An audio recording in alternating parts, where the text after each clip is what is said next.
So when you need a little peace of mind, come on over, boy, anytime. I'll keep you happy and so satisfied in my house, in my house. And when you need some love and tenderness, and it's me, baby, that you miss. Here's the keys to unlock my door to my house, to my house. Dun, dun, dun, dun, dun, dun, dun, dun, dun. Ooh, in my house. Ooh, welcome here to the JB show. I am here. I'm your host. Oh man, hello everyone. So welcome to all of you. Welcome to the Jaybefaunt channel. I'm your host, James Fauntleroy. It's so good to see all of you here on this beautiful Tuesday afternoon. Today is Tuesday, August 8th. I'm sorry, August 30th. Sorry, 2022. So good to see all of you joining me here today. Just to let you guys know that the JB Font Show is available on all major podcast platforms like Anchor, Apple, Spotify, and Google Podcasts. So you can subscribe to me there. I'm also part of the Revolutionary Blackout Network, so you can also follow me there and see the JB Show on Sundays at 1 p.m. Eastern Standard Time. You can also see me on Tuesdays at 4 p.m. Eastern, as well as the Savvy and JB Show on Thursdays at 6 p.m. Eastern. I also like to encourage you to also give a thumbs up if you like what you're watching, as well as if you're new to the channel, please take that beautiful, beautiful appendage of yours and smash down that subscribe button. If you do, I may promise you cookies or a trip to my house. No, I'm just kidding. I can't do that. But it's the thought that counts, right? Hey, also click that link bell, ring that bell, just to let you know whenever I go live. Shout out to everybody who is a patron on Patreon and Coffee. They're all their names are scrolling down below. If you can, please, if you are a patron on Patreon, thank you so much for your support. And if you wish to become a patron on Patreon, the link is also scrolling down below as well. Thank you so very. Ooh, I'm caught up with all this emotion. Anywho, I just want to thank everyone for being here. And I want to do my customary salutations to everyone in the chat. So, first off, we have Robin Ryan saying, first full day back in what I dub an office. And you make me gasp before the show even starts? The convergence of Dr. Wolff and the Aquas? Wowsies! Good morning, all, by the way. Good morning. Oh, by the way, I got my tea. Tea, tea, tea, tea, tea, tea. It is delicious. It's so delicious. Okay. Also, Bestie Sweary Fairies in the house saying, "Hey, besties. Hope y'all are energetic and comfy today. Yep, we're all settled in, squishy in our chair. All right. Who else is in the chat today? All right, Terry Connolly saying, "Good morning, JB and RBN fam. Good morning to you, Terry. Nice to have you. Nice to see you." Bryce is saying, "JB, sup? Sup, Bryce? So good to see you." All right. Hey, Robin. There you go. Or hey, wait. Okay. Like like LL Cool J. You know what I'm saying? Ha! You didn't think I knew that, did you? Yeah. All right. All power to the worker says, "Great topic, JB. Been thinking a lot about this. I live in Texas Mexico border, and there have been lots of conflicts over the Rio Grande River water. I think that is a true reason for militarization." Hmm, interesting. Very interesting. Thank you so much. Extra booyah! Uncle Warren is in the chat. So good to see you as well. All right. Girl, don't start with me. Don't start. I see what you said. I AG is in the chat with thumbs up. So good to see you, AG. All right. Marina says, hi, JB. Hi, chat. So good to see you as well. Roger Meadows, the man with all the plans and all the info. So good to see you. Seeing I watch this episode, I will have a whole lot to say on Rockfin. Prepare thyself. Okay, Mr. Meadows. Okay. I will make sure I am prepared. So good to see you as well. Thank you very much. I appreciate it. And yes, I know exactly what you meant. We we get each other. All right. Where Pilgrim is here saying, hey everybody. All right. Where Pilgrim. So good to see you. Actually, it's a good time for me to, you know, take another sip, you know what I'm saying? Because this tea is really good. Mm. And by the way, little known fact about me, I make my tea very strong. I have 4 tea bags just to 1 cup. I know it's a lot of caffeine, but it takes a lot to run all this. All this. It takes a lot. Okay. Um, wait, one more sip. Mm. Okay. All right. We have Cobra Commander. Cobra, retreat. Hi. First time viewer and a long time snake person. Oh, hey, isn't it interesting though? Okay, before I get started, isn't it interesting how Cobra Commander sounds exactly like Starscream? Think about it. Cobra Commander, Starscream. There's the exact same person, right? The Decepticons' new leader. You know? Oh my goodness. Okay. Baba Yaga Forest Weather says Wolf is coming. No, no. It's a clip. But I'm reacting. I wish. Look, what did I did the way I worded what be honest, was the way I worded it, did that sound clickbaity? Because if it did, then I'll change the name of the episode. I didn't mean for it to sound clickbaity. Because now I'm thinking, I'm like, wait a minute, did that sound clickbaity? Because I'm reacting to a video of his. Because if I had him on, I would say Dr. Richard Wolff joins, and I would have had like a big picture of him on the cover.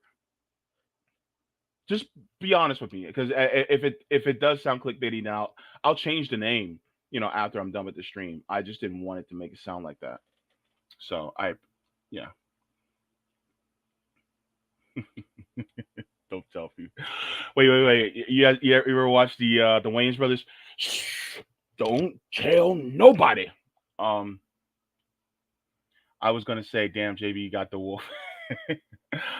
Okay, all right. I just don't want it to seem clickbaity because I don't like when people do that to me, and I don't want to do that to anybody else. You know what I mean? So I mean, if anybody feels that way, I'm sorry. I didn't mean for it to sound like I was gonna have him on. I would love to have him on, and I need to get his information so I can invite him on.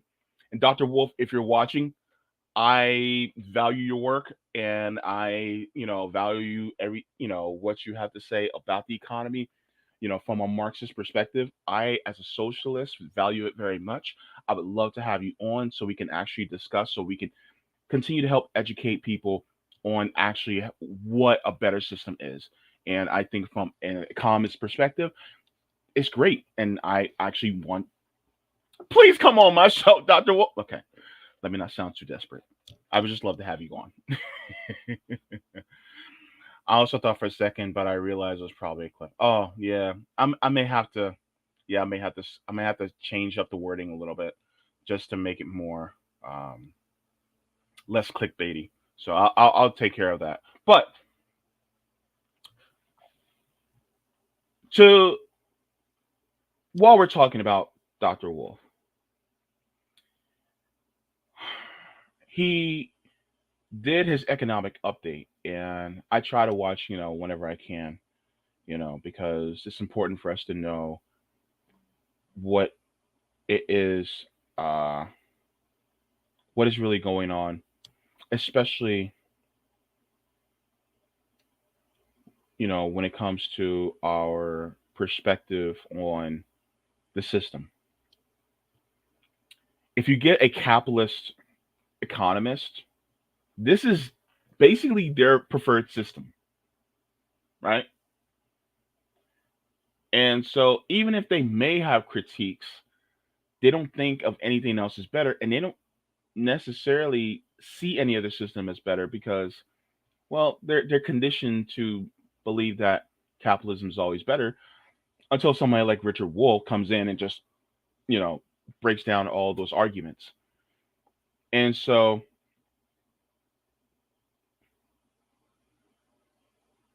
hopefully, um, you know, through maybe my channel, I can help people in order to understand the critiques of capitalism and why it is detrimental really to us, collectively. And so I hope to be able to do that. And it's not just with Richard Wolff. I want to get in touch with other economists that are anti-capitalist because they see things from a different lens. You know what I mean? So I want to do that. AG, he actually has been on RBN before, and he actually has been on Wasabi before. So he has. He's just never been on my channel before, and I've never got a chance. I've never got the privilege to meet him. So I would love to meet him. There's okay. Before we get on, I want to meet Dr. Richard Wolff. I would love to have. Um, I'm trying to get Danny Haifong on. We're working on that. It's just Danny's busy. He's a busy man, so I totally get it. I'm also trying to get Margaret Kimberly.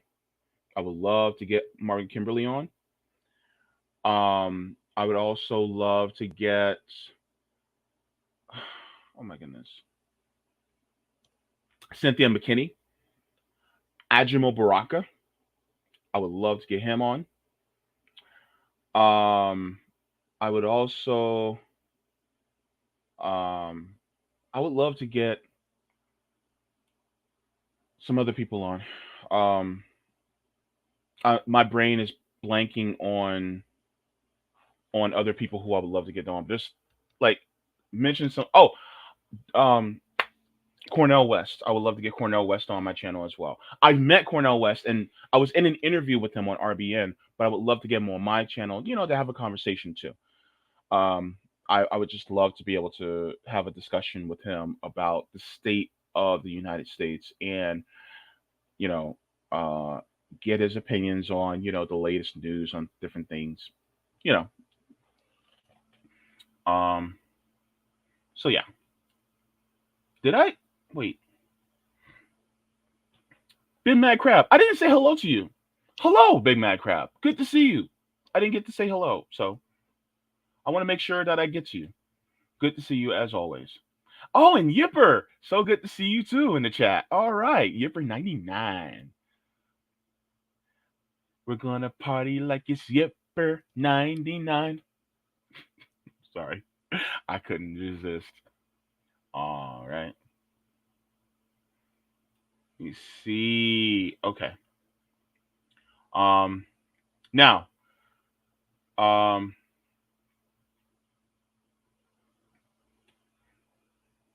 I like to remind everyone there's a giant water reservoir right under our feet here in the U.S. that is owned all by Nestle. Oh yeah, Nestle's horrible. We're gonna have to do a Mad Max war in those fool. Yeah, yeah, yeah. Those companies they're horrible. But yeah, there's a few people that I've always wanted to have on. Dr. Richard Wolff being one of them. Um, and so actually, I would like to like if you're watching, especially on the rewatch, who would you like to see on my channel to talk? To have a conversation. Like, please comment down below. And if you're a chat, let me know who would you like for me to have a conversation with. There's a lot of people who I would like to talk to, just to get their perspective on things. And I know we're not going to agree on everything, but I definitely wouldn't mind. Oh, and Ralph Nader. Ralph Nader would be a big one. If I look, yo, if I got Ralph Nader before Sabby did, oh, that'd be so funny. Because she gets everybody before me. I would love to at least get one person that Savvy never had on before. She's getting everybody. She's getting Congress people now. She's getting, former presidential candidates and governors. I mean, I'm proud of Savvy, but don't get me wrong. I would just like to get somebody that she's never had on before too. I think that'd be kind of cool. I don't know. Wouldn't it be weird if I had got on Barack Obama? Mm, I have some questions for him, and he hear an earful from me. But yeah, all right. Let me see.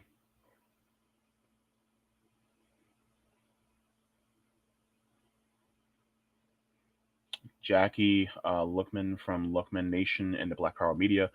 Quaker anarchist mentioned you to her as well as some time back. Oh, Quaker anarchist is she is a real one. I'm telling you right now. Um, she is she's a sweetheart, and she is a comrade's comrade. I just got to say that about her. I appreciate her so much. Remington Gregg, public citizen. Okay. Hakeem and anti-conquista folks. I don't know who that is. Um, Evan Greer, fight for future media consolidation. Some interesting names. Some interesting names. John the Duncan. Never heard of that person before. Okay. All right. It would hurt to ask for Obama. So, okay. So we're 20 minutes in. I don't want to waste more time. Let's get to this video that Dr. Richard Wolff was actually talking about. Let me make sure I get to the right number. Let me see at exactly 10. Okay. All right. So I'm going to make sure I have that set up and ready to go before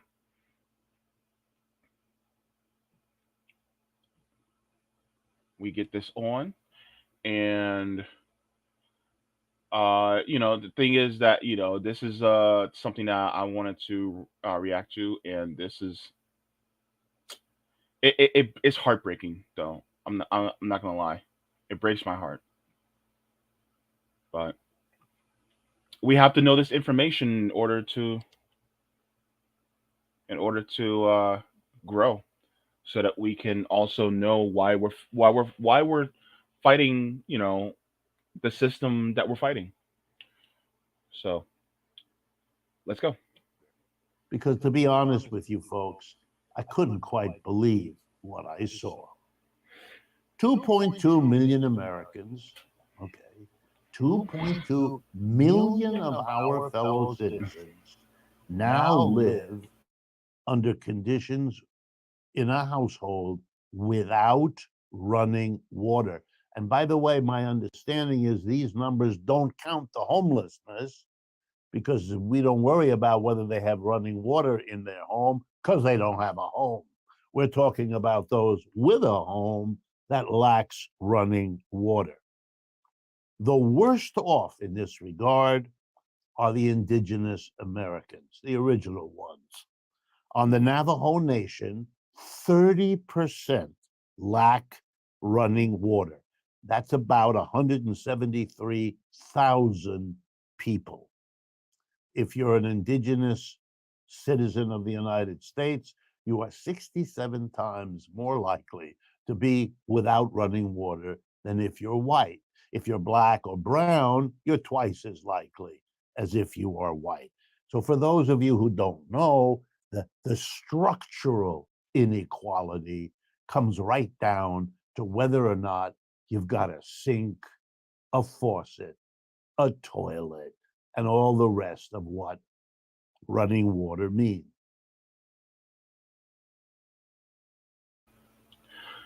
If this does not break your heart,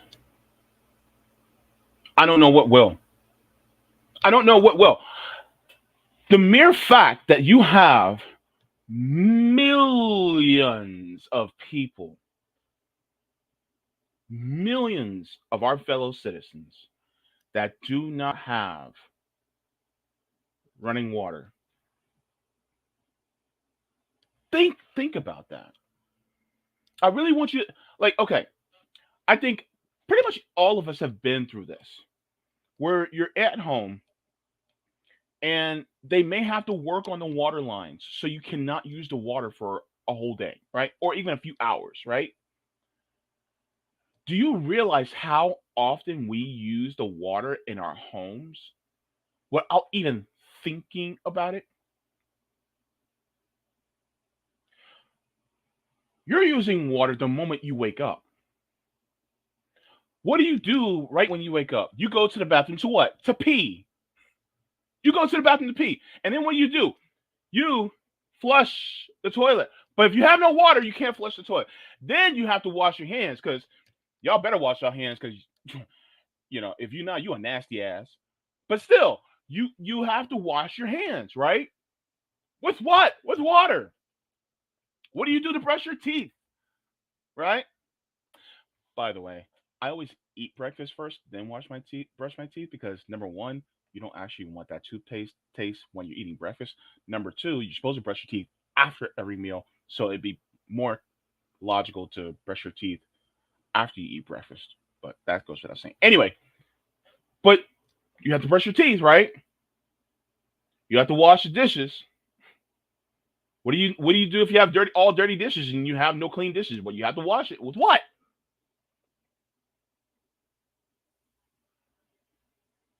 And my thing is, why do we live in a system that even allows one person to go without running water? This is the United States of America, and we literally have people who don't have running water.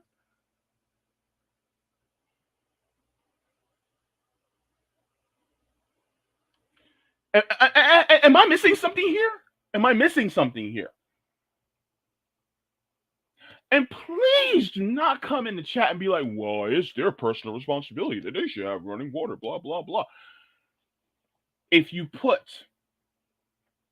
a barrier in between people that's financial in order for them to have something that they absolutely need to live, that's that's evil. Like, look, we have to pay for water, right? We have to pay for water at the point of service.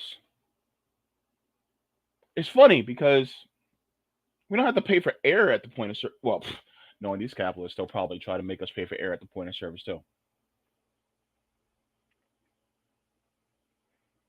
If it was up to them, we would probably have to pay every single time we turn on the faucet.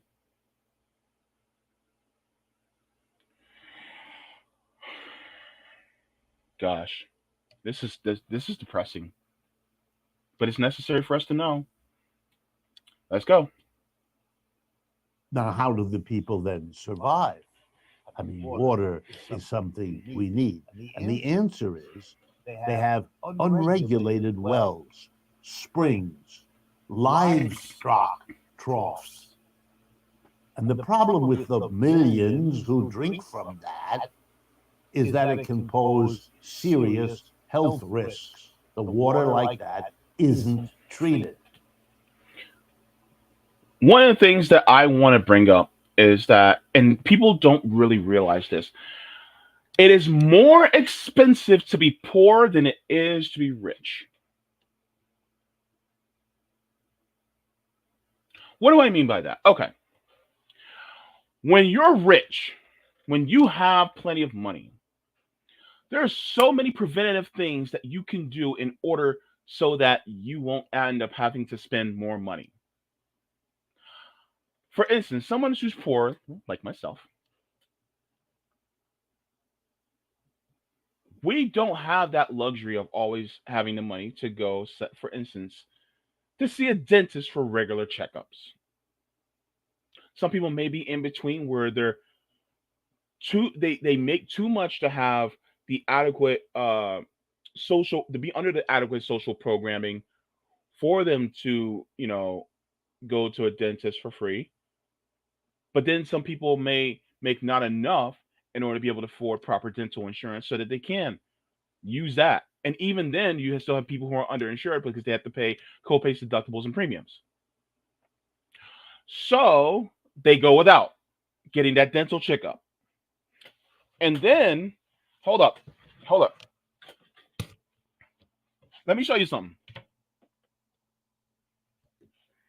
Because because you can't afford all of that, when you do have something wrong happening with your teeth, let's say you have a toothache or something like that, then what do? You pick up some Ambisol, or you pick up some Oragel, and then you have to use that because you can't afford to be able to actually go to the dentist, because now guess what? You let something go for so long to the point where now you need something more emergent. Same thing goes with the rest of our health. Same thing goes with our mental health too. We may end up experiencing different traumas, and then we don't get to work through them. And the next thing you know, down the line, we end up having breakdowns and depressive episodes, or undiagnosed mental illnesses, because we passed it off over and over because we can't afford it, because we can't afford the preventative medicine. We can't even afford the healthy food that will help us keep our bodies up, so then it won't break down as easily. It is more expensive to be poor. Look, here's one thing I told this to my brother a day ago, because he just got a vehicle. Thank God, he just got a vehicle. Poor people get their cars repaired. Rich people get their cars serviced. I'm gonna repeat that. Poor people get their cars repaired. Rich people get their cars serviced. It also goes the same with your body. Who goes to the emergency room? Unless a rich person experiences a sudden health problem they had no idea about, or they get into an accident, they're in the emergency room. Why are poor people in the emergency room? Because they had to not lay off. They had to basically ignore a lot of things because they couldn't afford it. So then, by the time something emergent happens with their mind or their body, and then they wind up in the emergency room, or they actually don't have enough money to pay for a doctor, and so they have to go to the emergency room because the emergency room by law has to treat you. But if you go to a clinic, if you don't have the money, they don't have to treat you. That's what this country is all about. If you don't have insurance, well, sorry to be you. And so that's the way it operates. It is more expensive. So I'm circling that back to the point where you have people who are so poor that they do not have drinking water, they do not have clean water. Then guess what? Some of the water that they do have access to, that's available to them, is untreated, dirty ass water. And then in order to survive, they have to drink that. But guess what comes down the line? Health problems. It is more expensive to be poor. It is more expensive. It's even more time expensive, because guess what? In order to be able to at least make it, you have to work up to an amount of hours, because guess what? You're not making a living wage, right? So you're working a whole lot of hours. You can't spend as much time with your family as you would like to. You cannot spend as much time with your friends. You don't have that leisure time, which is integral to every single human being. Do not let anybody tell you that leisure is not important to human beings. Leisure, regular leisure, is also very important to human beings and is a necessity. So if anybody wants to, come after me on that, guess what? I'm dying on that hill. But anyways, people do not have access, not even access, they don't really have it. And so guess what? Then even when it comes to our time, that expensive time is constantly spent on working in order to try to keep up ourselves. But even still, we can't. So I want people to realize that putting financial barriers in between things that are necessity for us to live literally means I know you do these things to live, but because I want the profit for it, I'm willing to let you die. That's basically what you're saying when you put a profit incentive for these things. Because we literally could actually make all the water usage tax based, free at the point of service, just like with electricity, and then spread the costs among everybody.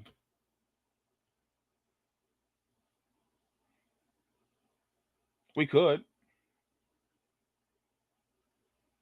I mean, and don't get me started on these big businesses that use a whole lot of water. Guess what? They have all these tax breaks and all these other different things. So we're still already paying for it. There's absolutely no reason why a person in this country, number one, should not have a home and should not have clean drinking water in their faucets. Absolutely no reason why. The system is sick.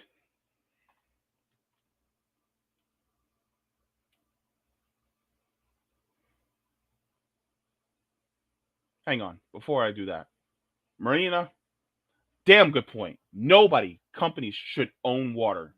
Exactly. Thank you. It's been tested, and in many cases, particularly around the Navajo, uranium and arsenic traces are found in the water. And if you have bad water, you get sick. Exactly. Here's a statistic to think about. Hmm. The Navajo Nation, in the Navajo Nation, Hmm. the mortality rate from COVID was 33 people per every 1,000 cases. In contrast, neighboring Utah, state of Utah, averaged 5 COVID deaths per 1,000 cases. Utah, 5 deaths per 1,000 cases. The Navajo people, 33. Here's what was said by Secretary Holland herself, an indigenous American. Quote, having modern water infrastructure is not only crucial to the health of our kids and families, it's also important to economic opportunity, job creation, and responding to the intensifying effects of climate change. Denying running water to people used to be thought of as something one sees only in those parts of the world called emerging economies or less developed economies or any one of those other phrases. But it's right here at home in the United States. And it discriminates as horribly as many other institutions around racial and ethnic differences. Something to really think about.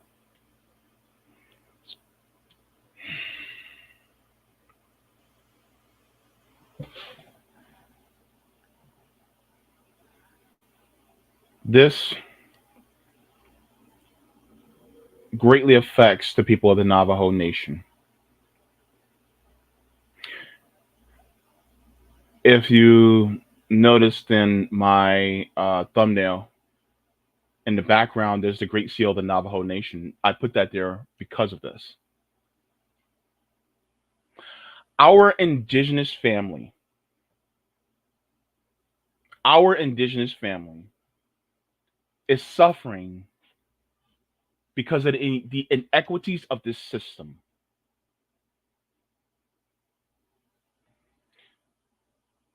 They're the first people of this nation, and they are suffering like this. As a part of a people that's suffering in this nation, it hurts my heart because I don't want to see other people suffer. Gosh, this country really did a number on the indigenous people. it damn near wiped them all out.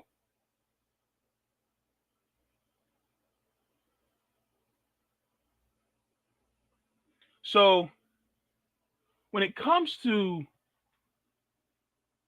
if you can support, you know, indigenous people in this nation, please make sure to do so. Even if you can give something like mutual aid, or if you could just direct attention to their actions. I know a lot of our indigenous groups are also water protectors.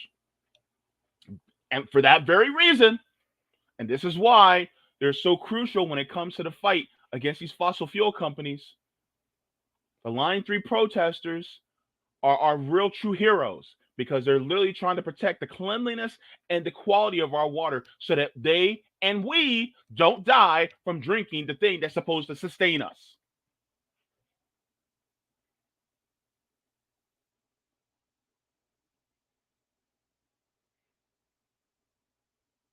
And the thing is, and the thing that really grinds me right now is that our government doesn't give a crap about the first the first people of this nation.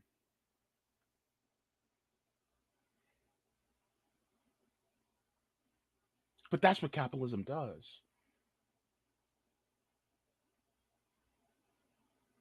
It's dispassionate. It does not care about who it affects. It's a cancer, and that's all it knows to do is to grow until all the resources on this planet are gone.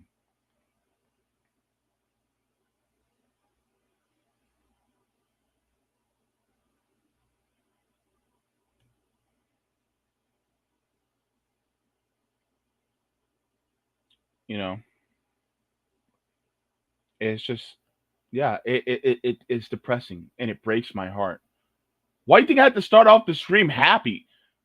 Just so that I can give myself a cushion before I listen to this again, because I had to listen to this before. This is not my first time listening to this. This may be your first time listening to this, and I'm sorry. But yeah,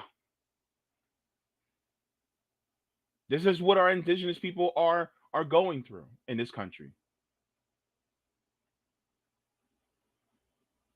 And my heart breaks for them. Their their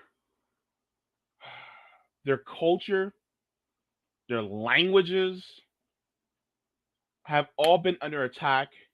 Now they're including their bodies have been under attack. And this is time for people like me to be an ally to them. Just like there are a lot of people who are allies to those of us who are black, people like myself also need to be allies to our indigenous people, allies to different groups because they also are suffering in some way, shape, or form. Just like I, as a man, have to be an ally to women, both trans and cis women. I have to because they are also a disenfranchised people. We have to make sure that we look out for the people who are hurt the most.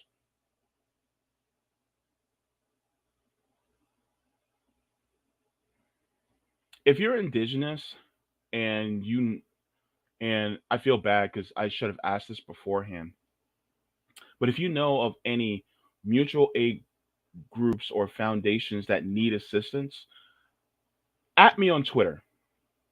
At me on Twitter, or um, I'm gonna put my email into the description so you guys can email me if you need to, and then I will spread the word for these groups that need help, especially a lot of of these disenfranchised groups because it is absolutely important, and they should not be going through this because I love when friend to the show Afeni says this. She says we save us, so that's what we have to do. Am I indigenous? No. I did an ancestry too. I don't think I have really any much indigenous blood in me. Anyway, I heard I may have, but a lot of black people hear that. But even still, It doesn't matter. We need to help one another, lift each other up. And so, if you can do that, if you know somebody that's indigenous, or if you know, especially if you're close by, a reservation or people who are members of that of different nations, it could be Navajo, it could be Choctaw, it could be Blackfoot, it could be Seminole. I don't care what it is. Just you know support.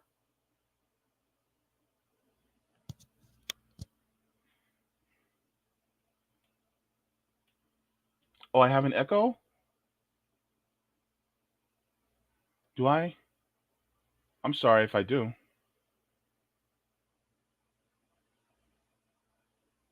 Uh oh.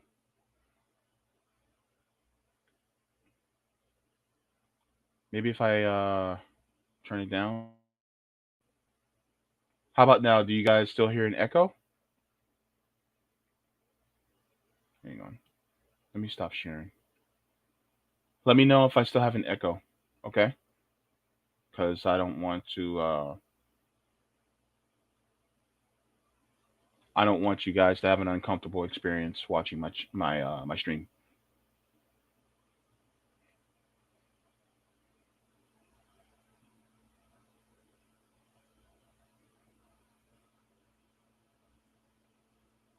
Oh, I'm sorry. Oh, okay, my bad. I'm sorry. Okay. Okay, I'm sorry about that. Okay. Thank you very much, guys. Okay. I see.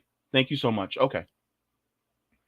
But yeah, the point, that I want to make is, we have to, do the best we can for ourselves, because there's really nothing that we can do, as far as there's nothing really we can't accomplish if we do it collectively and together. So that's basically what I want to say. Let me go to the chat about this subject before I move on to the next story. But oh my goodness, this really hurt. I just hate injustice and I hate seeing people suffer, you know, and I know you guys do too. And I'm sorry I had to bring this news to you guys like this, but this is also very important.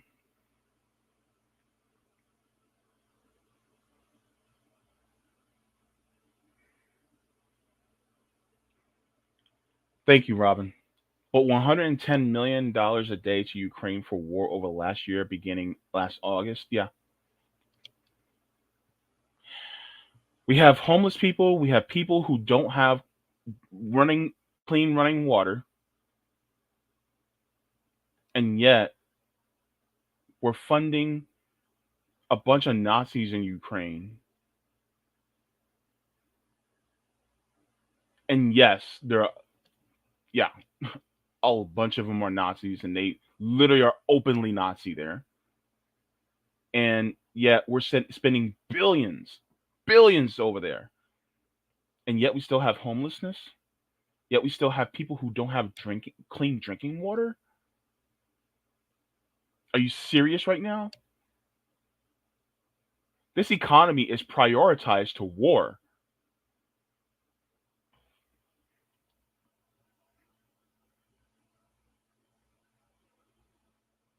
Yes, that is also true.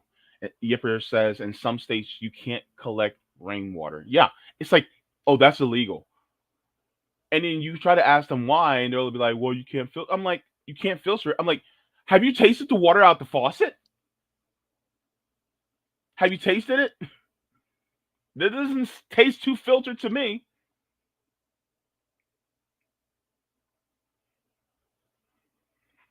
Gosh.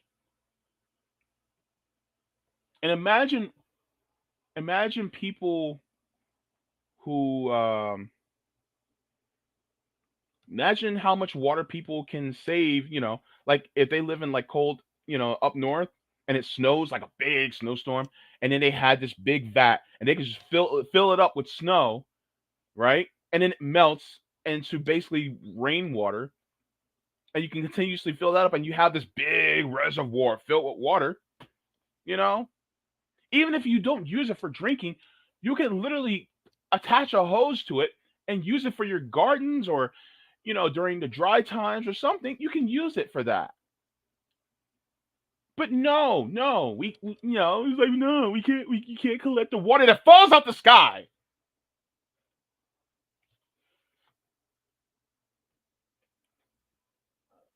Falls out the sky.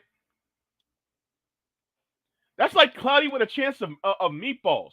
Like, you literally can collect the food that falls out the sky. You literally have the thing that sustains us, the thing that actually keeps us alive, that falls out the sky, and we can't collect it and then use it to keep ourselves sustained. That's the crazy. What? Are you kidding me?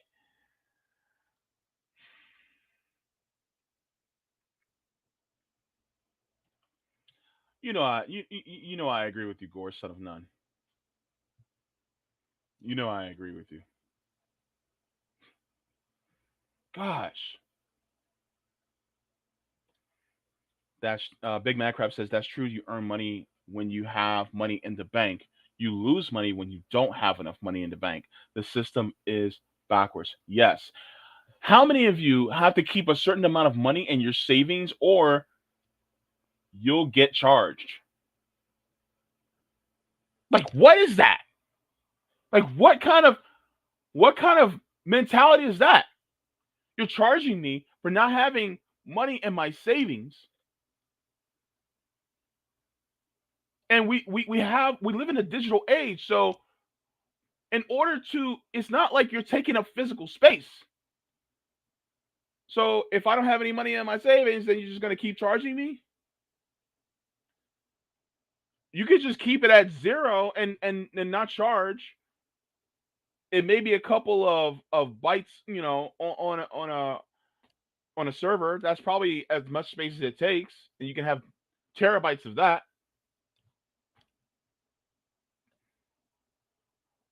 Just change the number when I finally put money into savings. Just don't charge me. Like,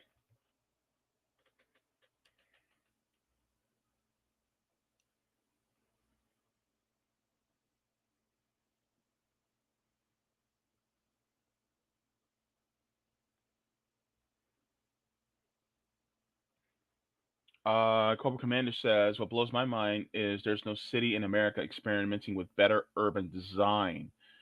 We could build better. I'm sorry. We could build our cities to utilize things like water runoff and easement, or even areas that catch groundwater. Hmm.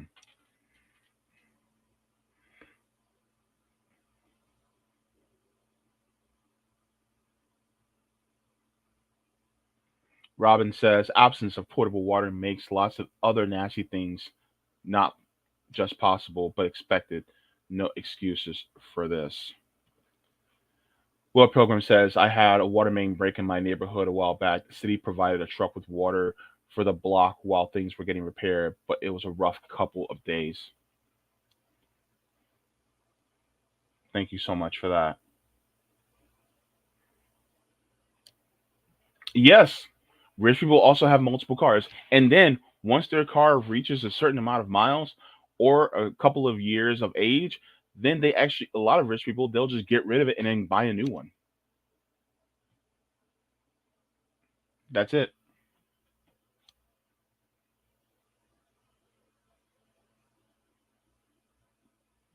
Oh, okay. So you're half Navajo. Okay, cool, cool. Solidarity with you and your people, Bryce. Definitely, man. Goodness gracious.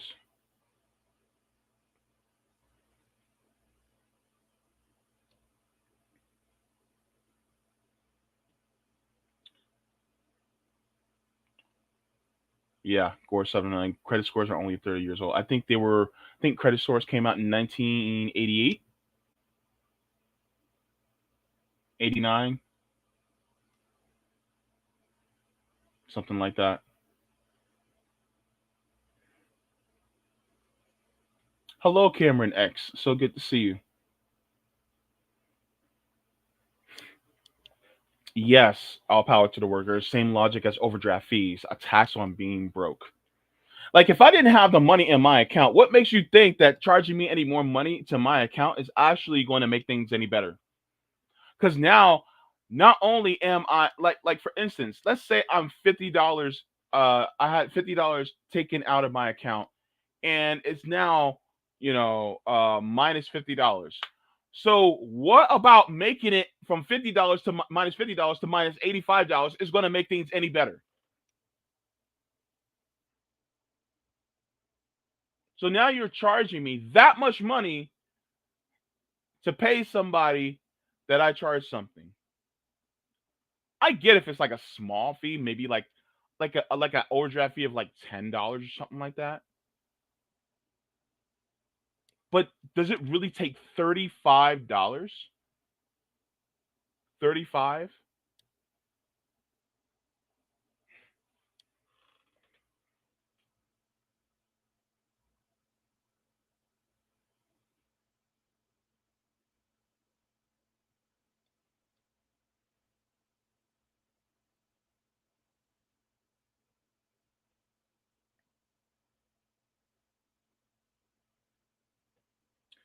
Copa Commander says collecting rainwater should only be a problem on the East Coast. They actually have groundwater rivers. West Coast is just Caligi, hard as rock. I don't understand why we don't design property. I think you're continuing another part two. Oh,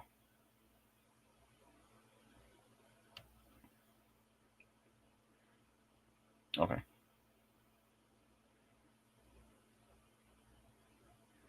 Yep, definitely.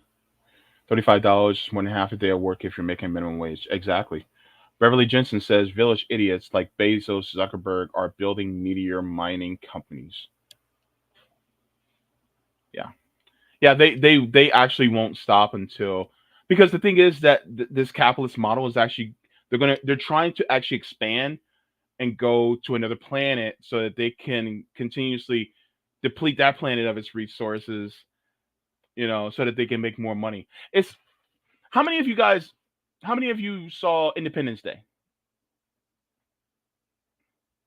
Have you all, heard saw that movie?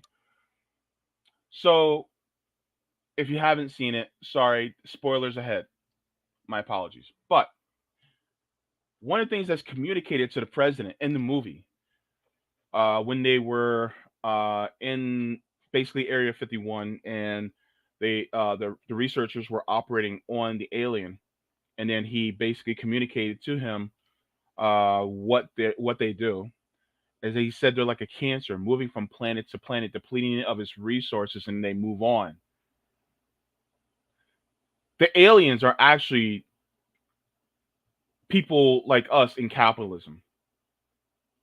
We're just very early on the stages of it, depleting the planet of its resources, then moving on so that you can deplete the planet of its resources so you can continuously make more money. That's basically what it is.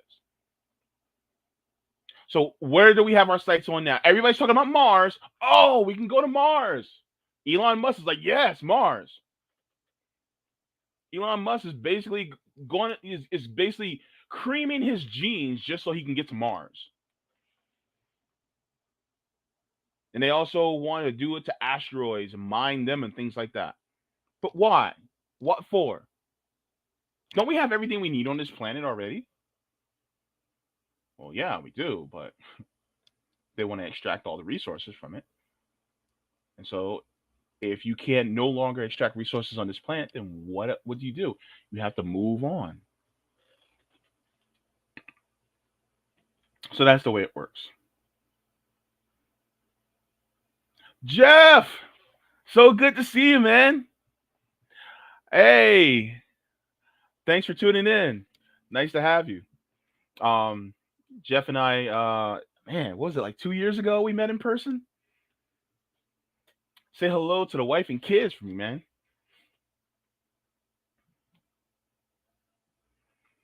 Cameron X says the 1% needs to pull themselves up by their bootstraps.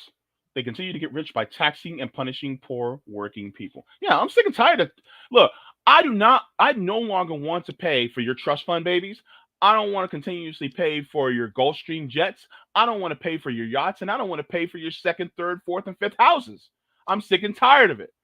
I don't want to pay for your Bugattis. Stop making me pay for your Bugattis. Stop making me pay for your Bugattis and pay up when it comes to public education. Let's go. Get me started. Don't make me get out the hose. All right. So let's go on to the next story. This is going to be another one. Let me check for any comments on The Rock. Nothing yet. All right. Now, next story, because I know that you guys have been waiting for this one.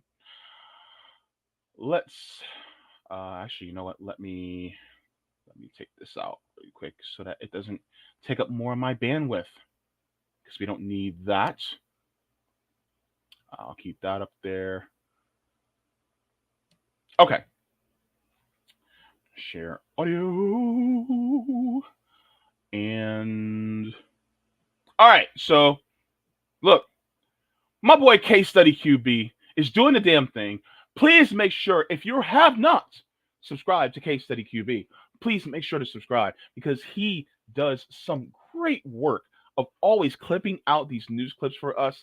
He literally has to sit there and watch it, and he suffers for us, for our benefit. Give him and his channel a follow, Case Study QB. My love and respect to you, brother. So this is from MSNBC, and here we have reporting the wife of Alan Greenspan, Mrs. Greenspan herself, Andrea Mitchell. Yes, she's literally the wife of the former federal Fed chair, Alan Greenspan. Yes.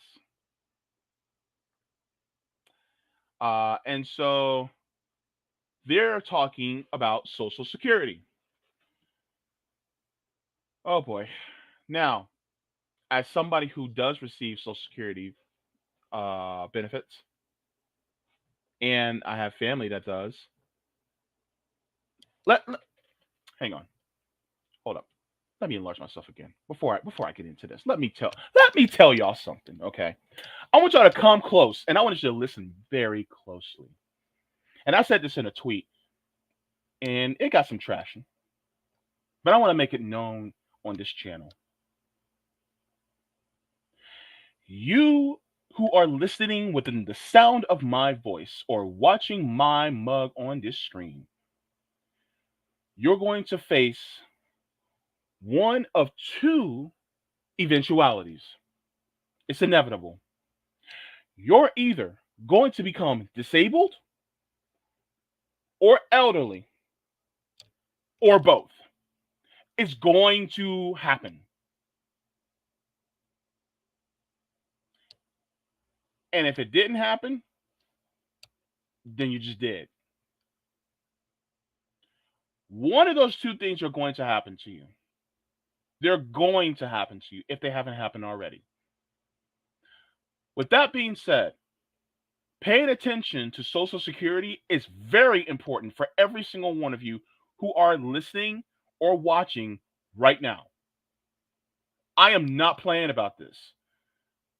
Because everybody seems to think when you think about Social Security, oh, that's something for old people. We don't have to worry about it. No, no, no, no, no, no, no, no, no, no, no, no, no, no, no, my friends. No.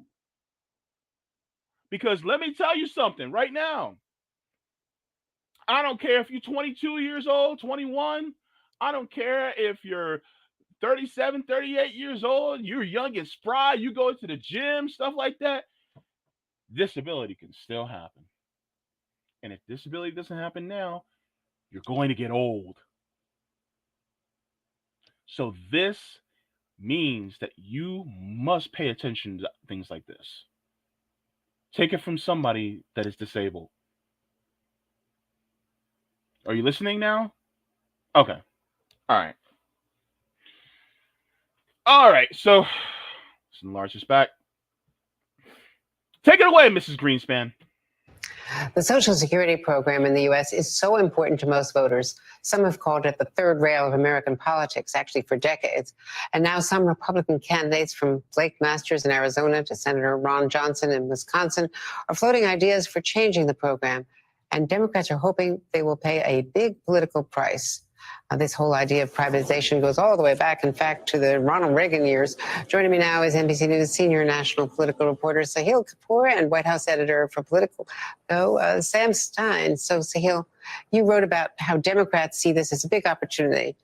Why are some Republicans taking this on now with the midterms approaching?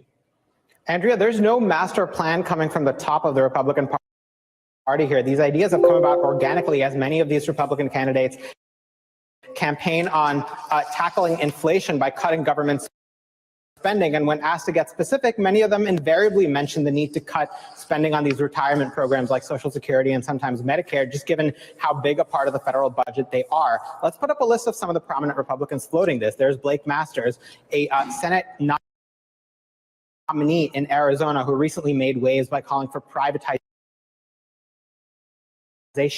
of Social Security. There's Ron Johnson, the senator from Wisconsin facing re-election, who's called for shifting Social Security from a mandatory program to a discretionary program. What does that mean? It means Congress would have to reauthorize it every year, or the funding would go away. There's Rick Scott, who several months ago proposed a plan that would put all federal laws in the chopping block every 5 years unless Congress passes a law to continue them. Those programs would include Social Security. And then there is the Republican Study Committee, led by the man you see there, Jim Banks. It's a group of about 100 influential House Republicans. They proposed a budget in June that would include long-term changes like raising the retirement age in accordance with lifespan and reducing benefits over the long haul by indexing them to a lower rate, or rather a slower rate of growth. Now, there is a split within the party because many of the old guard Republicans, such as Senate Minority Leader Mitch McConnell, who were around for the 2005 debacle when the Bush administration tried partial privatization of Social Security, they're not touching this. They know that it could be politically lethal with voters, and Democrats are trying to exploit this issue, drive that wedge between the Republican coalition, with the fiscal conservatives on one side who support these changes, with the base of older voters in the party who like Social Security, get spooked by the prospect of any cuts to that program. I put these questions to the Blake Masters campaign because he's been back and forth on this issue. I want to put up what he said on, or rather what they said on the screen. His campaign spokesperson told me that Blake Masters is not backing off his support for private accounts, but he wants them to be in the future. He wants them to be optional and only for younger generations who are not currently getting Social Security, Andrea. Well, the whole theory behind Social Security and these other entitlement programs are that they have to be mandatory because they'll never get renewed, especially not now in a 50-50 Senate. I remember all the way back former White House Chief of Staff James A. Baker III, said that this is the third rail and we're not going to touch it. And there were Republicans then trying to do it. So it just seems as though this is a really tough issue to be taking on. But if you want to deal with the deficit, Sam Stein, the only way to deal with the big money in the deficit is to go after entitlements. That's why Democrats have always said it should be off the table. By the way, the whole thing about it being the big part of the budget is absolutely complete and utter bullshit, and Andrea Mitchell knows this, but yet she's working for corporate media, so she's going to peddle the bullshit. Going back to the video.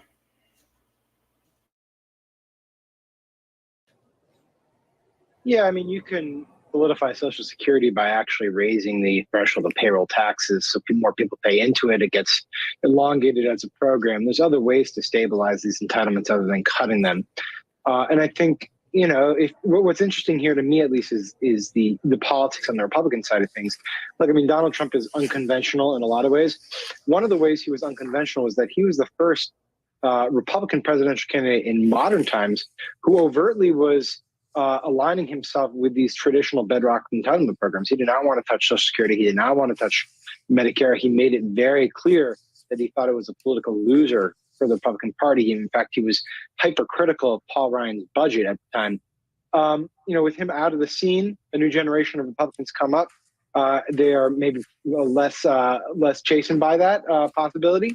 But I will say, the fact that Mitch McConnell, for instance, is not speaking out on this, the fact that Kevin McCarthy has not endorsed any of this stuff, does signal to me that, you know, there's enough Republicans out there who know that this would rebound on them politically and don't want to touch it at all. It doesn't mean the Democrats can't message on it, though, Sam. No, it doesn't. Of course.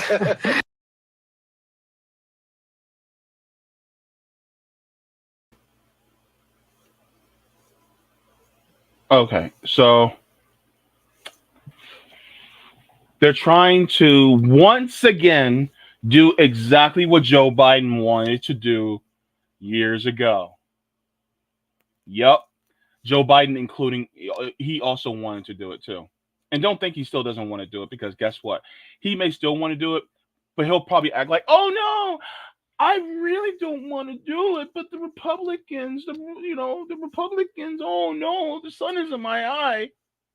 Oh no, they're actually going to cut Social Security. Oh, there's nothing we can do. I think Joe Biden's going to be like that. But anyway, they've been constantly and consistently trying to cut Social Security for years and trying to privatize it. Now, the whole thing about it being this big amount of money that, gives us this big deficit, blah, blah, blah. It's bullshit. It's bullshit. Actually, you know what? While I have it here,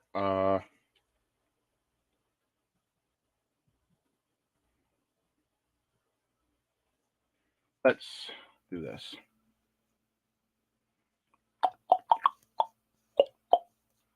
Let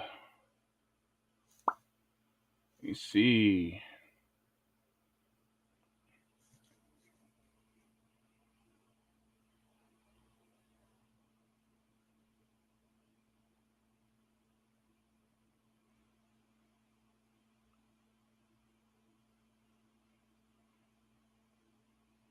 All right.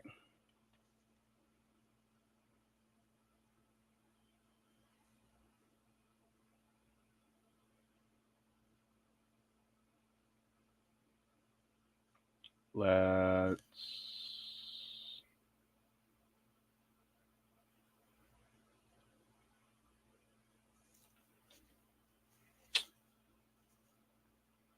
I think this.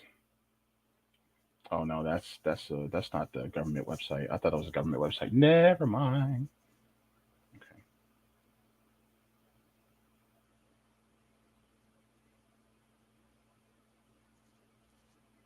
Let me see. Never mind.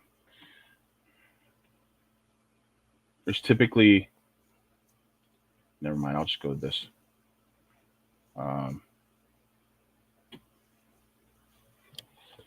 If it'll pop up.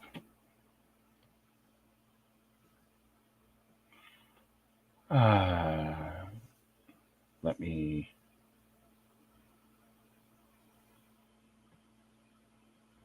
Okay.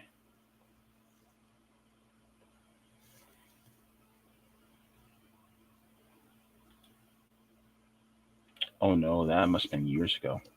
That was 2016.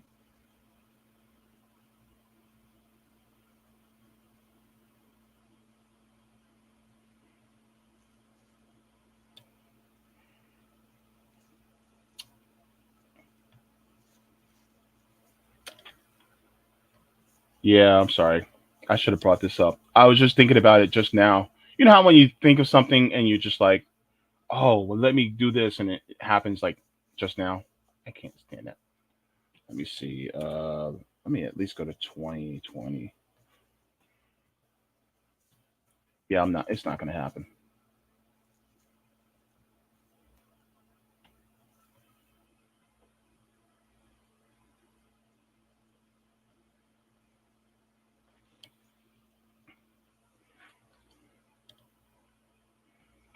Anyway.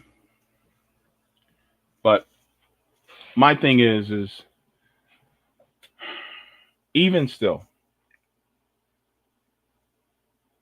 everybody talks about we need to cut entitlements. First of all,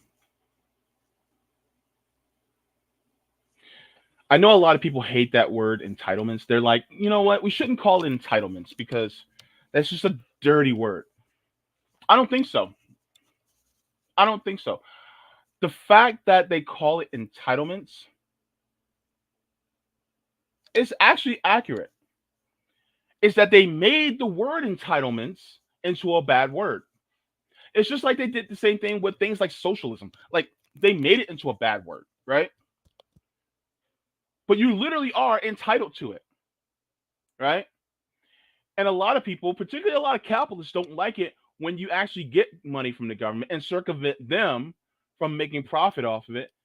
And so because you circumvent them and get and then you get, help from it.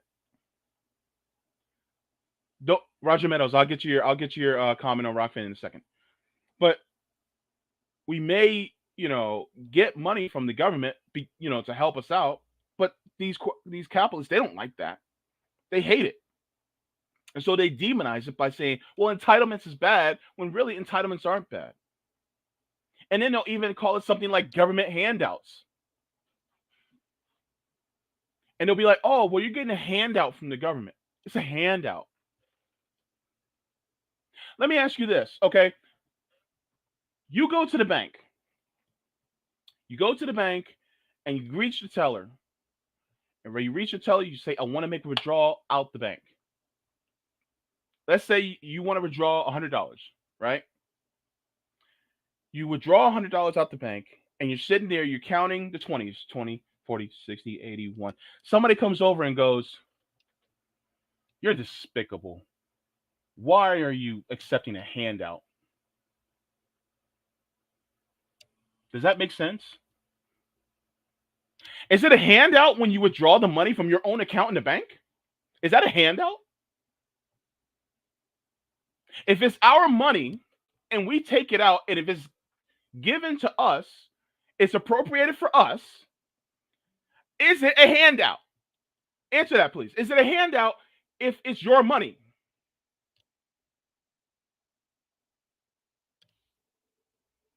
Because guess what? If it's my money, I'm gonna be like J.G. Wentworth.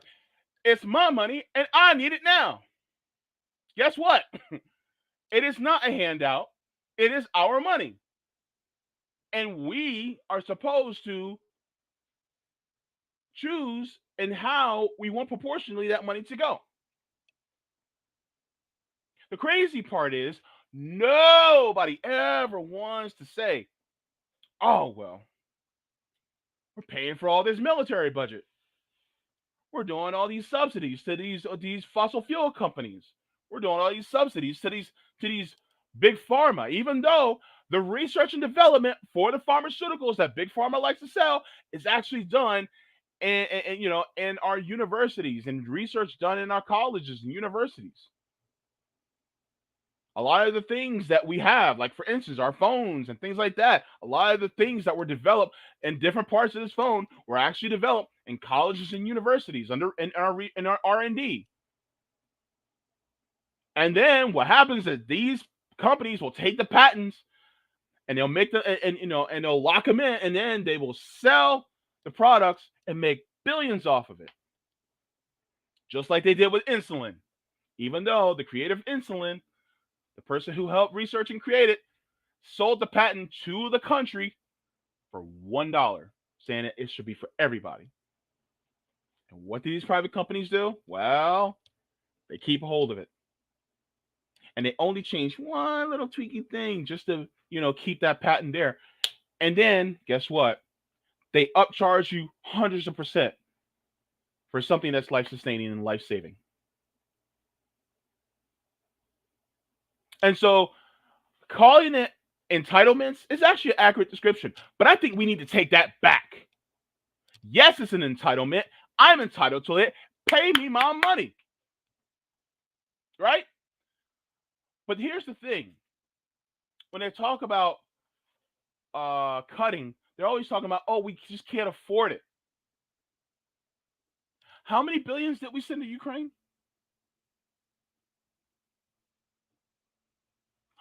Oh, wait a minute. Y'all can come up with all that money to send to Ukraine, right? Y'all can come up with all them billions to send to Israel, right? While they're doing massacres against Palestinian people. And yet, we can't even give clean water to our people, especially some of the First Nation people. We can't adequately give, those of us who are disabled and elderly a living income so that we can actually live. And y'all want to privatize it so that these corporations will put a financial barrier in between it?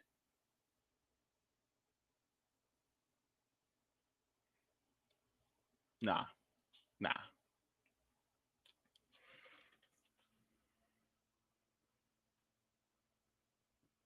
Oh, and by the way, back in 2020, let's go back a couple of years. Let's go back to 2020. What did our government do? Oh yeah, that's right. When the bottom was falling out of the stock market, what did the government do? The government actually propped up the stock market with $4 trillion, just so that the rich people won't feel nervous. By the way, 80% of all stocks are actually owned by the richest 1%. So we can give all that money to them out of the blue. But yet, when it comes to grandma and your cousin that's disabled, no soup for you. Is that right? Does that make sense? Always money for the billionaires. Always money for the people who have the most of it, but nothing for the people who have barely any of it.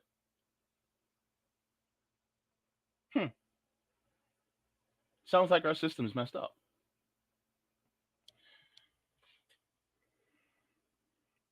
Let me get to Rockfin really quick. Whoa, Roger. Roger got a lot of things to say. All right.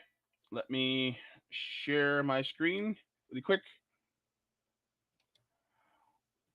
Whew. Roger, you weren't playing. All right.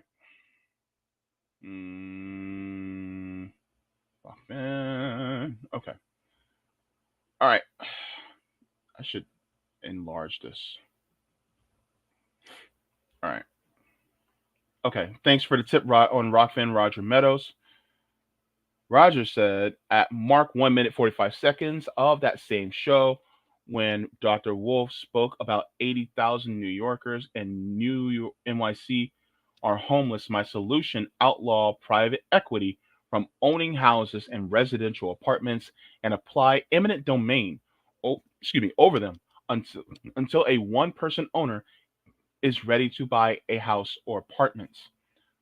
At marker 4 minutes 45 seconds, when he spoke about credit card debt hit 16 trillion, your solution: government jobs guarantee with the starting wages where our 25% of monthly income is enough to pay for local rent costs for a 2-bedroom apartment, depending on where your state you live. My solution: set minimum wage to be permanently above local rent rates, with 25% of monthly income is enough to pay for a 2-bedroom apartment, depending on where you live in your state. First of all, I'm going to stop right there. Absolutely, Roger. I completely agree. Thank you. Let's continue. Levy a wage tax on large corporations to be given to small, mid-sized businesses to help pay for labor costs. Stop businesses from only hiring part-time so they don't have to pay out as much, an automatic double of the minimum wage if they make them work 20 hours or less. So this is a way workers at the end of the day will get the same amount whether they work full-time or part-time. Ooh, say it to me, brother. At 6 minutes 50 seconds, when he said US is losing to China on the world stage that we pushed for so much via Clinton, World Trade Organization, NAFTA, and Obama's TPP. NAFTA is North American Free Trade Agreement, and TPP is the Trans-Pacific Partnership. He said, yes, I agree. Obama was right that if we don't do something, China is going to control the world stage. But his solution was terrible, and so are the war hawks. TPP would have further decimated American made manufacturing and skirted environmental regulations. The way forward should be American made manufacturing via worker cooperatives. A Reuters article said China is trying to secure a lithium mine from Chile as major economies are all aiming to shift the electric cars in the global fight against climate change. The silvery white alkali metal has been increasingly called the new oil, and the fact white gold and the fact that China and Argentina are forging closer ties has touched a nerve among Western countries, which has vowed to reduce their dependence on lithium from China. Meanwhile, Chinese experts contend that the country's global pursuit of the metal is based on market demands and equates to business as usual for Chinese firms. The top six countries with the most lithium reserves are China, Bolivia, Chile, Argentina, Australia, and US, mostly in Nevada, but also California, North Carolina, and Maine. Yeah, I think Maine. Together with advances in recycling technology, we can mine here in the US. However, opponents, including the Sierra Club, have raised concerns that the projects could harm sacred indigenous lands and jeopardize fragile ecosystems and wildlife. But the projects can also benefit the environment in the long run by getting fossil fuel burning cars off the road, said Glenn Miller, um, emeritus professor of environmental sciences at the University of Nevada. The fact that China and Argentina are forging closer ties has touched a nerve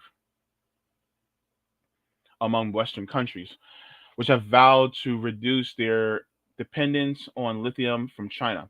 Meanwhile, Chinese experts contend that the country's global pursuit of the metal is based on market demands and to business as usual for Chinese firms. Now, this is Roger talking. As it looks like we are seeing the emerging of a new natural resource that wars will be fought over and whose excavation can bring harm to the environment, even if we mine for it here. Seeing that the main driver of wars has been large companies owned and ran by a few people who are not concerned with the community's environment and their workers who they put at risk, but only their profit margin, it is imperative that we begin now the process of replacing corporations with worker co ops around the world, starting right here. When the workers come from the community, they won't outsource their jobs or automate. This is very important. They not put themselves at risk in the workplace, put their environment and community at risk because they live there. That's a very solid point. Also, be able to establish their own supply chains. Also, Mark Moses, who invented the machine responsible for taking the water vapors out of the air, aka humidity caused by climate change, and convert to H2O, would be perfect for this. I've seen that. I've seen that guy. Yeah, I think you showed me that person. Very, very interesting machine that he built. If you can't keep or maintain something federally, then get it done in your state. Push for a ballot initiative if you live in states that allow you to amend your state constitution, like Florida. I hear you, Roger. Via ballot initiative that calls for state version of Social Security using ballot initiatives with mandatory funding enshrined in state constitution. Now, couple that with a ballot initiative to push for a public bank that create a surplus to help keep it solvent.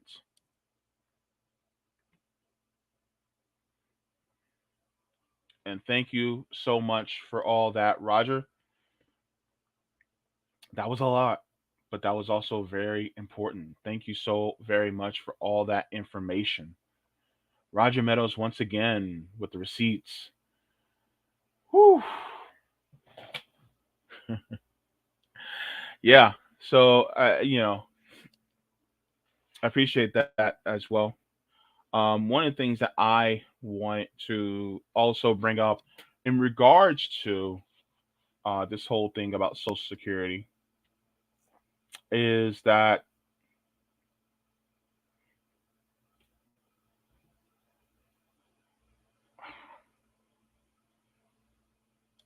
I'm going to go to this point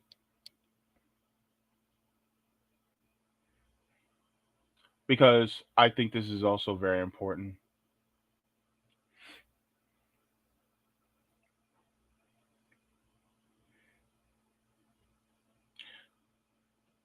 Um, People are constantly talking about the deficit. They're like, "Oh my God, the deficit!" And there is an interesting point by Dr. Stephanie Kilton, and I just like to bring this out really quick. Couple points. Now you have some people who don't think that the government works in a way that MMT educators think it works, whereas MMT people, I mean, the case is pretty much made by people who support MMT because I mean, look at what we did. Look at what we're doing with the sending money to Ukraine. Look at what we did with the sudden $4 trillion that we dumped into the markets. I mean, it just kind of solidifies the point. But I just want you guys to just listen to this really quick. And actually, let me mute myself really quick before I move on this.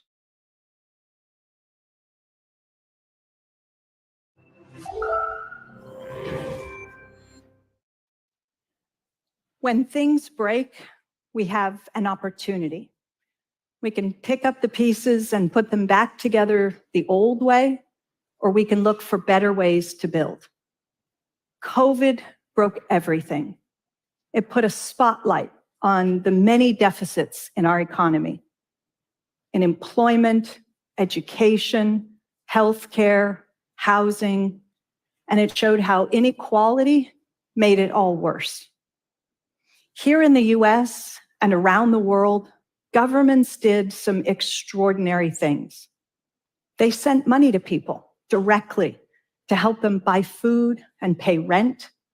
They provided free COVID testing and expanded healthcare to cover more of the population. They gave money to businesses to help keep them afloat while much of the economy was temporarily shut down. They offered debt relief to millions of people who borrowed money to go to college. They did all of this and more without raising taxes or having a prolonged battle over the usual question of how to pay for it. To me, this was exciting. And I'm an economist, so I don't say that a lot. But as someone who's been trying to change the way we think about deficits and government spending, I saw this as an opportunity to show why government budgets don't work like household budgets, why all of their red ink is really our black ink, and why our nation can afford to keep investing in the things we need, even after spending trillions to fight the pandemic. For a while, it looked like the US and other countries were starting to break the mold on the old way of thinking about deficits and taxes. But now, here we are, just a handful of months after all of that bold action, and we're sliding back into our old habits of thought. Can we build affordable housing and fix crumbling infrastructure? Can we expand Medicare to include dental, vision, and hearing? Can we tackle our climate crisis? As Congress debates these questions, everyone is back to asking, how will you pay for it?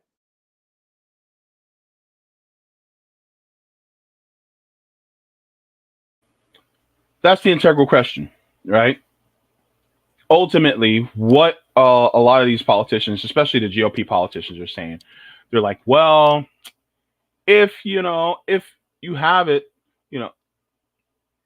if we continue this, then we won't have a way to pay for it down the line. Really. And then looking at, the way, Stephanie Kilton puts it, actually, they're just bullshitting you. Think about it this way. There are private corporations chomping at the bit for Social Security to be privatized. Why? Because then they can put that profit barrier there and make more money off of you. And then once you have a profit barrier there, then guess what happens? More people suffer. That's what happens. You don't think they're not going to put a barrier there so that they can continuously bring in more money and then start denying more people their rights, their entitlements? They definitely will. Once it goes into private hands, it is no longer an entitlement. Because now they will put barriers in place for basically saying, no, you can't have it. Oh, well, we set up these policies that you're just not eligible. Sorry. You think it's difficult to get it now? Wait till it's privatized. If they ever get that far. Let me see my notes here. 960.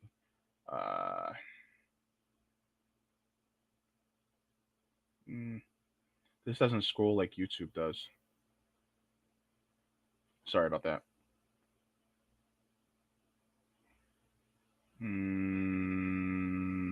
I'll start here. All right, let me mute myself back again.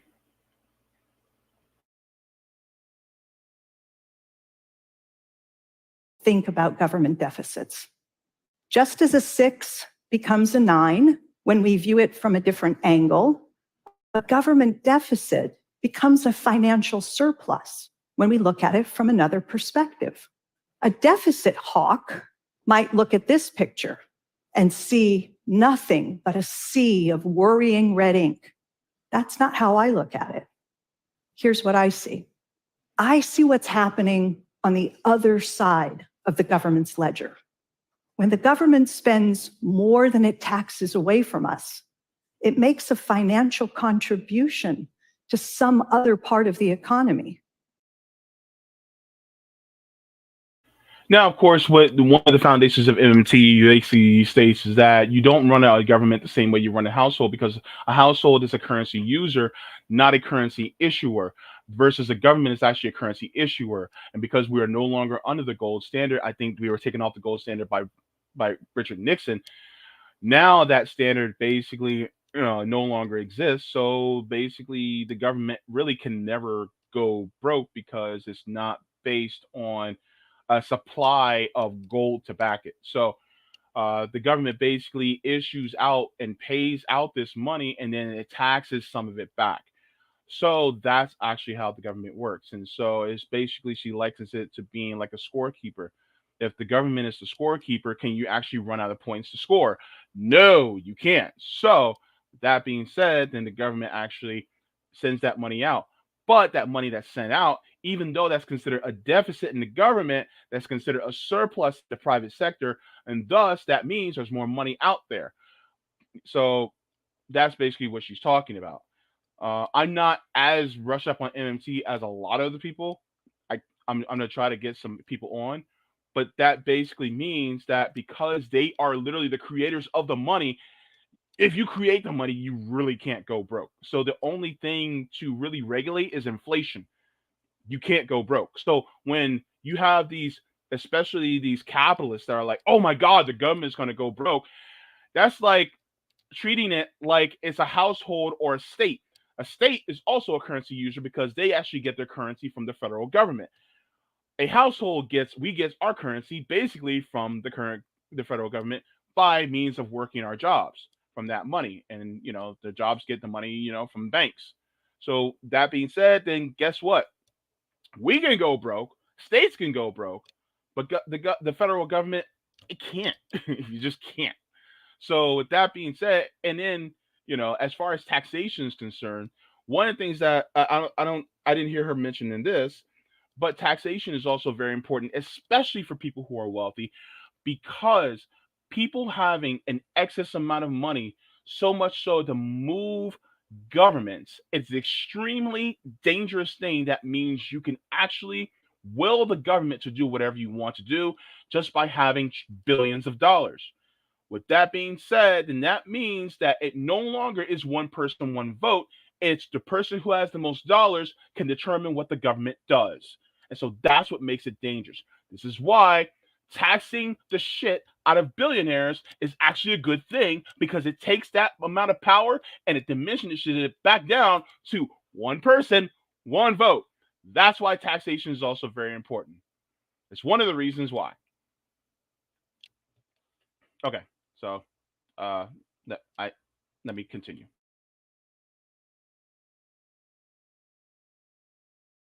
Their red ink is our black ink. When you look at it this way, it becomes clear that every deficit is good for someone. The question is, for whom? And what are those deficits being used to accomplish?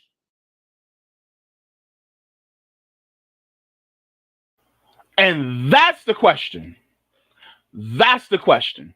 Because when the government spends, it's considered a deficit, right? But the question is, whom is it being spent on? Right?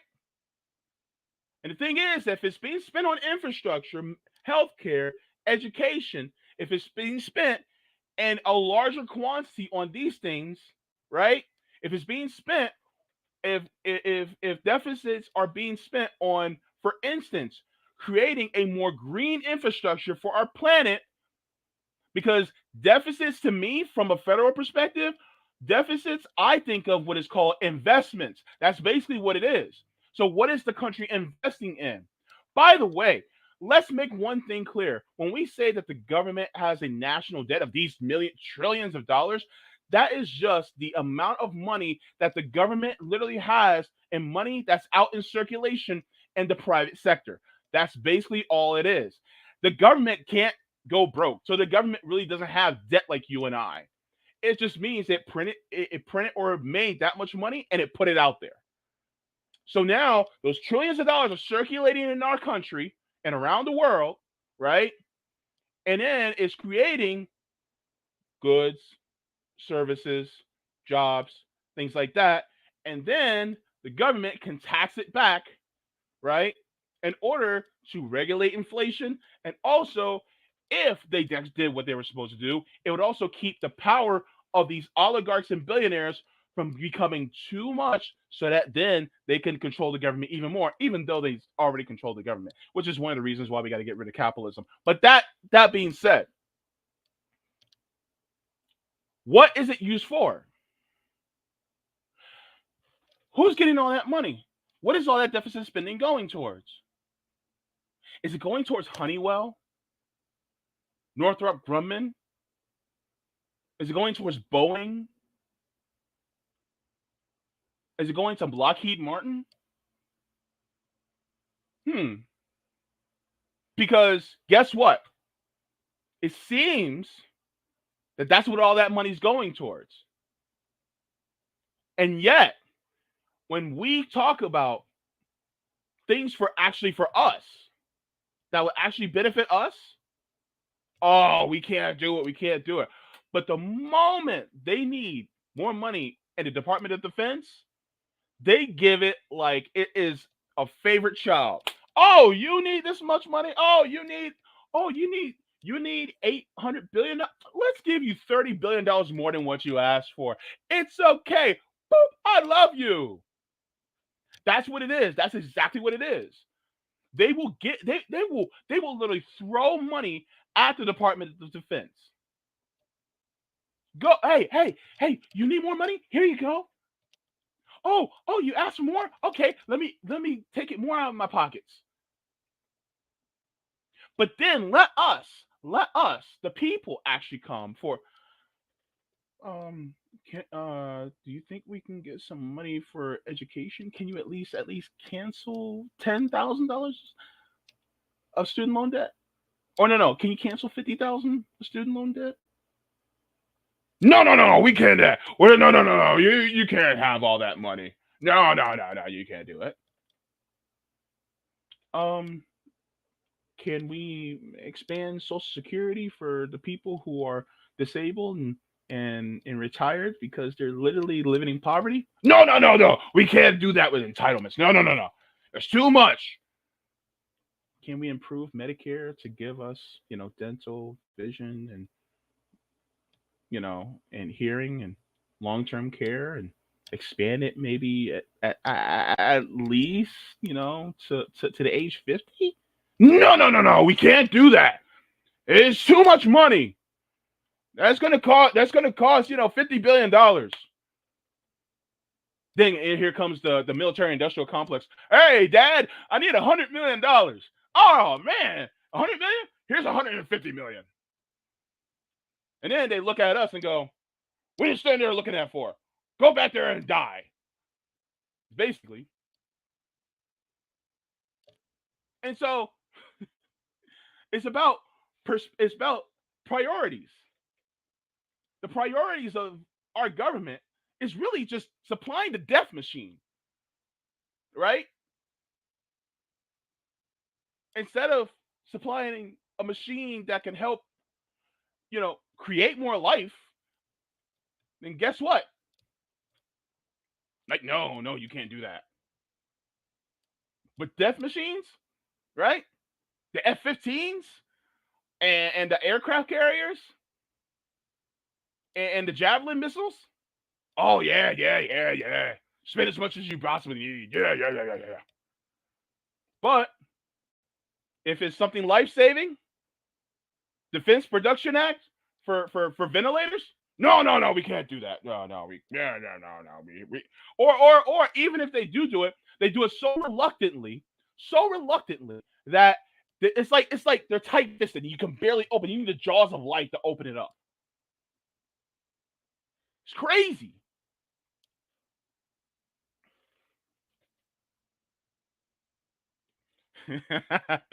Elizabeth, I'm coming to you with a neck bone in my hand. Sorry. Yeah, I do sound like Red Fox. But anyways, yeah, that's how it is, right? I was trying to do my J. Jonah Jameson voice, but same thing. Similar, I should say. Anyway, let's continue. It matters how the money is spent and who ends up with the resulting surplus. Tax cuts that deliver huge windfalls for those at the top without sparking investment and opportunity for the rest of the population don't make good use of deficits. On the other hand, spending trillions to support the economy during the pandemic put the deficit to good use. We just had the shortest recession in US history. To me, that was fiscally responsible. Being responsible shouldn't mean running the government's finances like a household. Instead of trying to keep the deficit in check, Congress should be focused on keeping inflation in check. That's the real limit on spending. And it's the thing to watch out for if you're thinking about spending trillions on things like infrastructure, healthcare, and free college. Instead of asking, how will we pay for it? Congress should be asking, how will we resource it?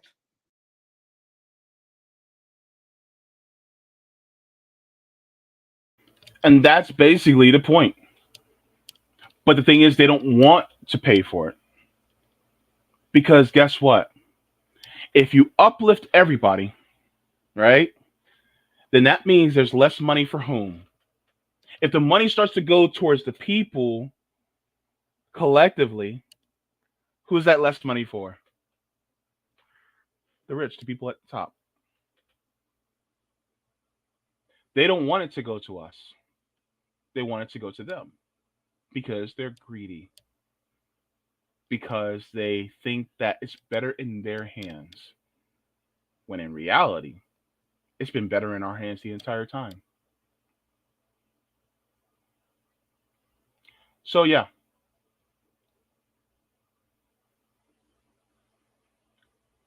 here's the thing. As somebody that's on disability, that does get Social Security disability, I already get the amount in benefits I get is wholly inadequate. If you were to take the amount of benefits that I get per month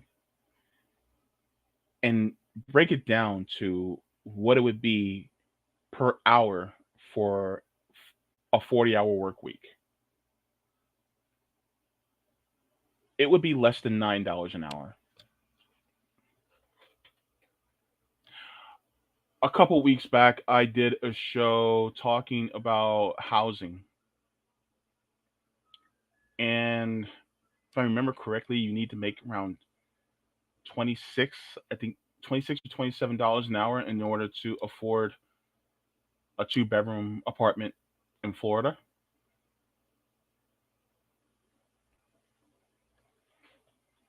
So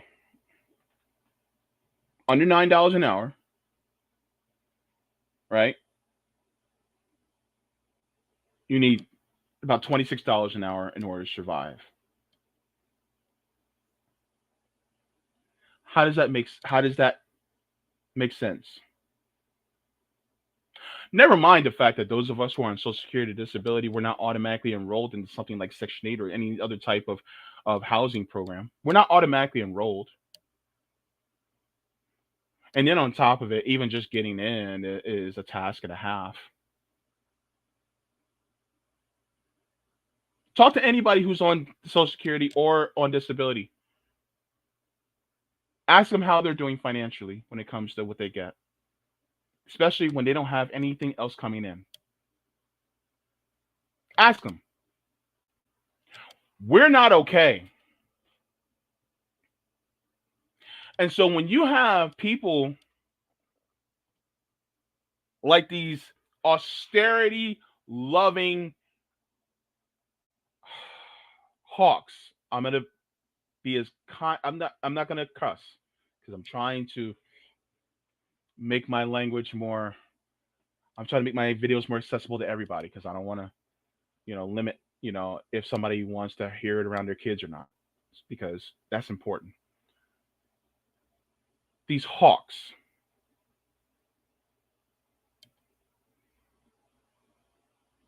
they literally want to doom us because they somehow in their mind think, well, if it's in the hand of private corporations, it's going to be better.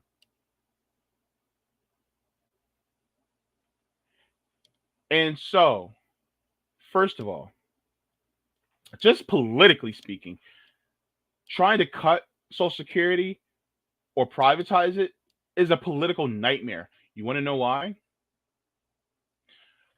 Who's the biggest block of voters in this country? It's the elderly. They're the ones that vote. You touch Medicare, you touch Social Security, you're asking to get shellacked. Now, what they're trying to do, they're trying to do more covert ways in order to get rid of it. What we call death by 1,000 cuts. And so it's a tactic what they use to weaken it, right?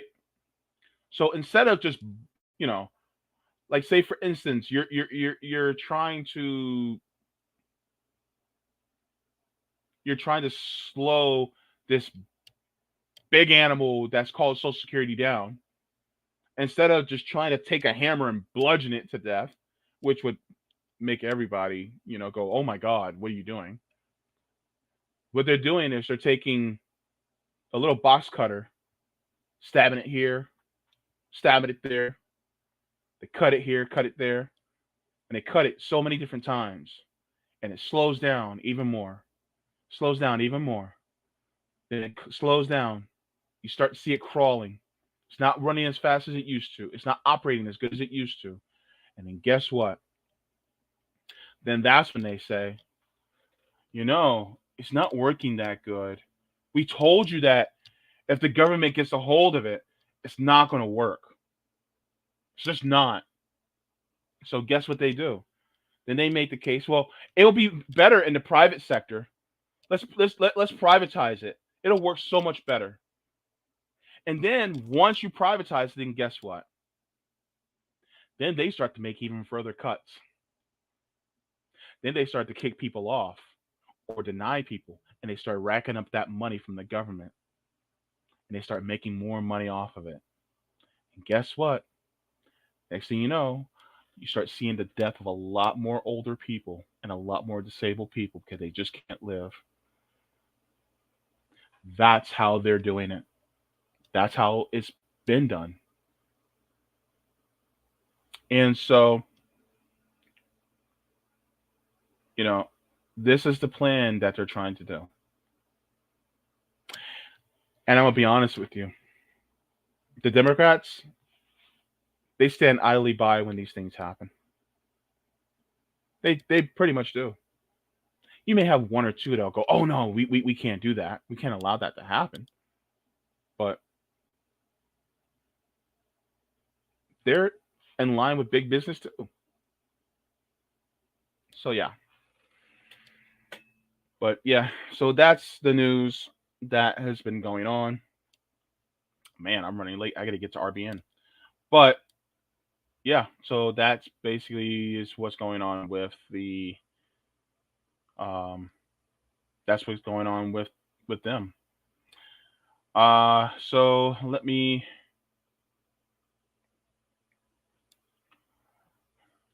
read these the chat right before I go. Right before I go. All right. So thanks for the tip on Rockfin, Roger. He says, ways we point to Doe. 1. Congress, they have the coinage power vested in them by the Constitution to mint a coin, assign a value, and target it towards whatever you want. I say mint a platinum or palladium coin valued at 200 trillion and put it towards national debt. Now we have a surplus. 2. The Treasury Secretary can do the same. 3. The banks, when they are granted licenses to print money by Congress or the Fed,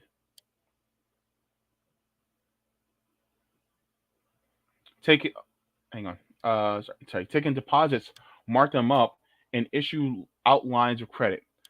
Public banks does this with tax deposits, using them to finance infrastructure projects that creates jobs in the public sector, which generate income taxes, which gets paid back to the public bank, while interest generated creates a surplus. Also, replace corporations with co-ops. You won't have to worry about them coming after our Social Security. Absolutely. Speaking of public banks, Chicago Congressman Danny Davis, author of the National Infrastructure Bank Bill, HR number 3339, would be a national public bank that would make investment in infrastructure an automatic without having to create new taxes or raise existing taxes, bringing in 100 trillion in infrastructure investments. Roger Meadows, also, thank you. You asked who to have on your show. If you want, I can get Alfeka Murtadi of the National Infrastructure Bank Coalition on your show if you like to interview her. Yes, Roger. Yes, thank you. Yeah, show her I said yes too. Thank you. The next tip says, along with having a state version of Social Security and Medicare for all through ballot initiative, have another ballot initiative that says any change in that state legislator wants to do to it must ask the voters first through a legislative referral, spelling out exactly how they wish to change it. Thank you so much for that, Roger. Appreciate it. Yes, I definitely want to speak to her because that is very important. I think that we need to bring that into the ether to talk about. Hello also to you, Rory O'Neill, watching on Rockfin. I appreciate it so very much. Um, now,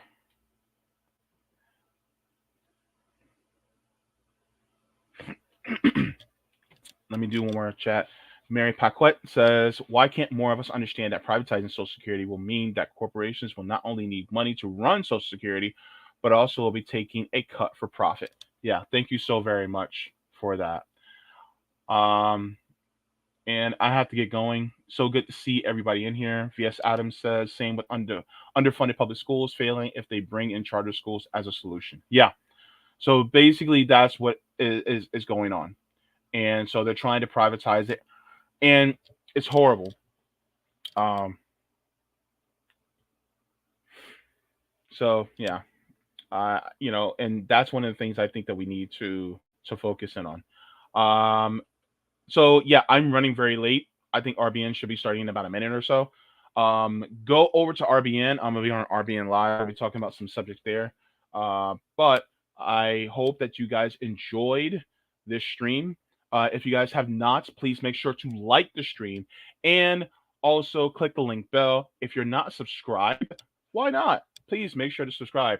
Thank you to everyone who also is contributor on my Rockfin as well as my coffee. Thank you so very much. Been going through a lot. It really helps. Oh, Bill Bradley, I didn't get to say hello to you. I want to make sure. Bill Bradley, hello to you. Good to see you. Bill says Maine just straight up started giving voucher parents